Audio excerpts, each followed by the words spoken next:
Lo comencé a escribir hace 4 años. Comenzó como una bitácora de mis miedos. Estaba pasando yo por una crisis compleja con una enfermedad que se llama Lyme disease, que durante 10 años atacó mi vida. En aquel entonces, pues estaba pasando por una crisis física que me llevaba a vivir en una permanencia de dolor muy, muy compleja. Y este dolor, que era crónico, pues terminó por obligarme a investigar mucho más de todas estas sensaciones y reacciones fisiológicas que tenía yo en mi caminar diario. Entonces decidí hacer una bitácora para comprender a qué hora aparecían estas sensaciones, si tenían que ver con la enfermedad o tenían que ver claramente con mis pensamientos. Eso duró como 2 meses, 2 meses y medio. Y mientras que yo hacía esta bitácora, estaba haciendo un tour por cárceles de mi país. Y en mis charlas con los reclusos, jóvenes y adultos, hombres y mujeres, pues la palabra miedo era la palabra homogénea entre todas las charlas, ¿no? Esto me llevó a investigar mucho más acerca de la mente criminal. Después de la investigación de la mente criminal, me entusiasmé y tomé la decisión de iniciar la carrera en psicología para poderme especializar en criminalística. En ese interín, pues apareció la pandemia y reaparecieron otros miedos que yo pensé que estaban completamente desmantelados. Tomaron una fuerza que no habían tenido antes de la pandemia. Entonces, digamos que no comencé escribiendo un libro del miedo, sino que el mismo miedo me llevó a escribirlo. Y claramente para mí escribir, más allá de ser una catarsis, es un espacio en donde aquello que no sé decir, pues lo puedo expresar a través de una hoja. No me gustan las hojas en blanco. Entonces el libro se fue tejiendo poco a poco. Entonces se construyó pues un triángulo virtuoso. La visita desde la dimensión, desde la biología, luego desde la psicología y claramente desde mi fe, mi creencia en Cristo. Tengo miedo y Él me dice ánimo. Dudo y Él me dice confía. Me siento angustiado y Él me dice tranquilo. Quiero estar solo y Él me dice ven, sírveme. Fabrico planes y Él me dice déjalos. Busco bienes materiales y Él me dice despréndete. Quiero seguridad y Él me dice no te prometo nada.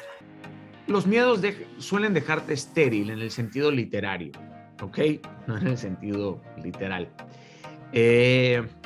Cuando nada nuevo está sucediendo en tu vida, es muy probable que puedas identificar una cantidad enorme de trampas que tú mismo te estás poniendo, digamos, este autosabotaje. Aprender a identificarlas es un reto, pero necesitas la información correcta para saber que eso es un miedo.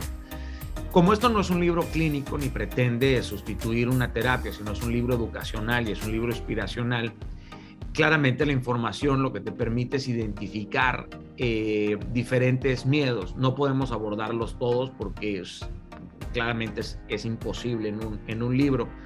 Pero hay trampas en la soledad, hay trampas en la ineptitud, hay trampas en la religiosidad, hay trampas en la manipulación, en el narcisismo, hay trampas en las redes sociales, hay trampas en la xenofobia, en la pornografía. Y cada día las trampas pues son más salvajes y más violentas, ¿verdad?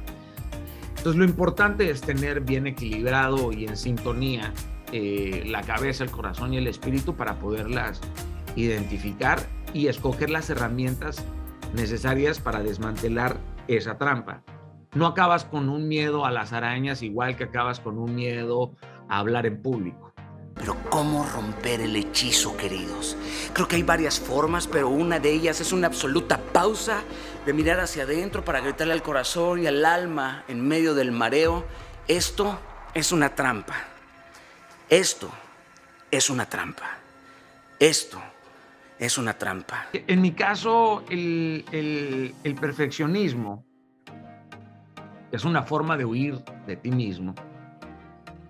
Y si lo miras desde la postura más sensata, te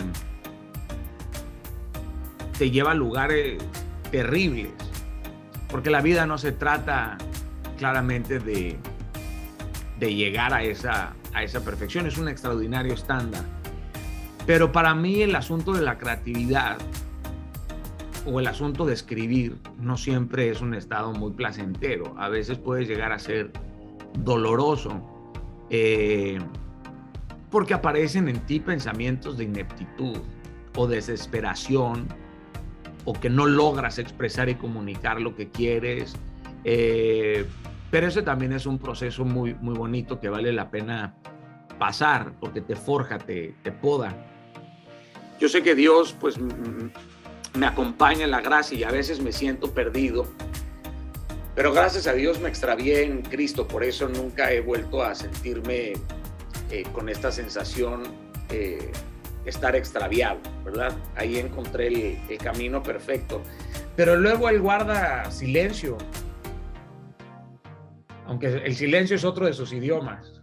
Sé que tienes miedo y está bien, pero date un espacio de serenidad. No puedes retrasar más lo inevitable, no estás solo. Hazle honor a tu vida.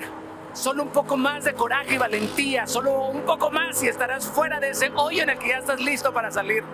Solamente un poco más y levantarás la carpa. Después de esta prueba nadie podrá amenazarte. Las trampas de la pornografía. Quería que fuera mucho más extenso. Creo que es el brazo armado del infierno. La pornografía entra como invitado a tu vida y se queda como dueño de ella, ¿no? Y basta un clic y todos somos vulnerables a ella. Todos. Y yo he visto la pornografía en las cárceles y en las iglesias. Lo he visto en mi casa y en la casa de mis amigos. He visto destruir familias, hombres, mujeres, matrimonios, sociedades, y todos los infiernos terrenales que se gestan adentro de la industria de la pornografía, por ejemplo, ¿no? El miedo a no cumplir las expectativas de tu pareja, el miedo a tu cuerpo, a no aceptar tu cuerpo, todos estos tabús. Me costó muchísimo terminar de terminar ese capítulo, porque hoy el consumo de pornografía empieza a los 9 años, a los 11 años. O sea, cada segundo que pasa hay 300,000 personas viendo pornografía y ahora todo se vincula a ello. Tú entras a redes sociales y todo es un bikini, sales a la calle y ojo, y esto es porque no sabemos manejar claramente las emociones, la lujuria que hay adentro de todos nosotros. Y me preocupa que los productores del porno le enseñan a tus hijos. Si tú no les enseñas sobre la vida, ¿no? Y conozco personas que claramente son personas súper maduras, ¿no? En el evangelio, en la palabra de Dios. Y basta con que no ores un día. Y que eso se te meta por aquí, ¡pam! Y te jale, ¡carac! Y desde ahí aparezca una avalancha, ¿no? Y cuando lo escribía, querida, tú no sabes lo que yo sentía. Era no nada más una resistencia, fue bien difícil. Porque la pornografía es un golpe de estado a tu vida. El porno es un placer sin alegría. Déjame explicarme, por favor. A lo mejor te incomoda esto, pero la pornografía es un gozo ficticio que no da felicidad duradera. Ríete todo lo que quieras, pero tu risa va a hacer eco en tu vacío porque es una esclavitud que parece libertad. Sin pensarlo, Dios. Es que esto no es una receta de microondas. O sea, cuando hablo de Dios, cuando hablo de la Biblia, cuando pienso en Cristo, pienso en el infinito mar de sabiduría que uno puede encontrar en su palabra. Y siempre lo digo así. Mira, la gente va a ver a lo mejor mis conferencias, pero siempre se lleva al Dios de Daniel. Me explico con esto.